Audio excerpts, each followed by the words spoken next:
Magadha news ఏదైతే సరిగ్గా 2 నెలల క్రితం ఈ ఎన్నికల నోటిఫికేషన్ వచ్చిన తర్వాత రావడానికి ముందు ఏ ప్రాంతంలో ఏ పార్టీ రాబోతుంది అనేది మనం ఏం చెప్పామో వీలైతే ఆ రోజు చెప్పిన వీడియోలన్నీ కూడా మళ్ళీ టెలికాస్ట్ చేస్తాం.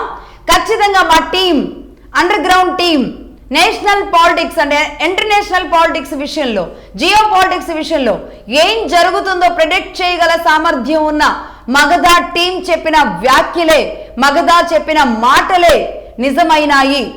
నేను ఇవాళ ఉదయం ఇది స్టార్ట్ చేసేటప్పుడు కూడా చెప్పాను. దీనికి సంబంధించి ఇవాళ కౌంటింగ్ ప్రారంభం చేయడానికి ముందు కూడా చెప్పాను. వెస్ట్ బెంగాల్కి సంబంధించి అసలు యాక్సెప్ట్ చేయడానికి కూడా సిద్ధంగా లేరు. నిజానికి తెలుగు రాష్ట్రాల్లోని కొన్ని సర్వేలైతే అసలు వెస్ట్ బెంగాల్లో దీది ఓటమిని యాక్సెప్ట్ చేసేలాంటి పరిస్థితిలో కూడా లేదు. పార్టీలు కానీ, సర్వేలు కానీ, వ్యక్తులు కానీ కూడా. కానీ మనం చెప్పడం జరిగింది, తృణమూల్ కాంగ్రెస్ అక్కడ ఓటమి పాలవడం తథ్యం, బీజేపీ రావడం ఖాయమని ఆనాడే చెప్పడం జరిగింది.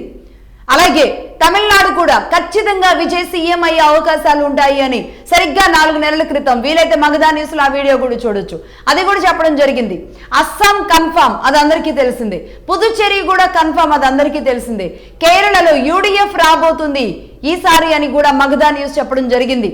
ప్రీ పోల్ సర్వేలు ఏం చెప్పాయి, మగధా ఏం చెప్పింది, ఎగ్జిట్ పోల్ సర్వేలు ఏం చెప్పాయి అనే విషయాలని మనం దాదాపుగా ఎగ్జిట్ పోల్స్ ముందు కంటే ఎన్నిక ముగిసినప్పటి నుంచి కూడా అక్కడ జరిగిన పరిస్థితులు, పరిణామాలు, దీది ఓటమికి రాబోయే కారణాలు, డిఎంకేకి ఉన్న రేపు జరగబోయే పరిస్థితులు, అసలు నిజానికి ఇక్కడ ఎన్నికల తర్వాత అసలు గేమ్ ఉంటుంది అనుకున్నాం విజయ్ విషయంలో.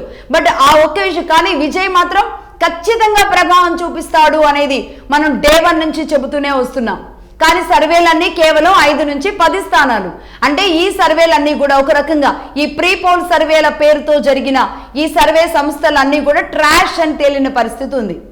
ఖచ్చితంగా గ్రౌండ్ తెలియకుండా పార్టీ వస్తుంది అని చెప్పడానికి కూడా యాక్సెప్ట్ చేయలేని పరిస్థితులు. అంటే మనుషుల, ప్రజల, ఓటర్ల మైండ్ సెట్ తో ప్రభావితం చేసేలాగా సర్వేలు కూడా పనిచేస్తున్న తీరుకు అర్థం పడుతోంది ఈ ఇక్కడ పరిస్థితి.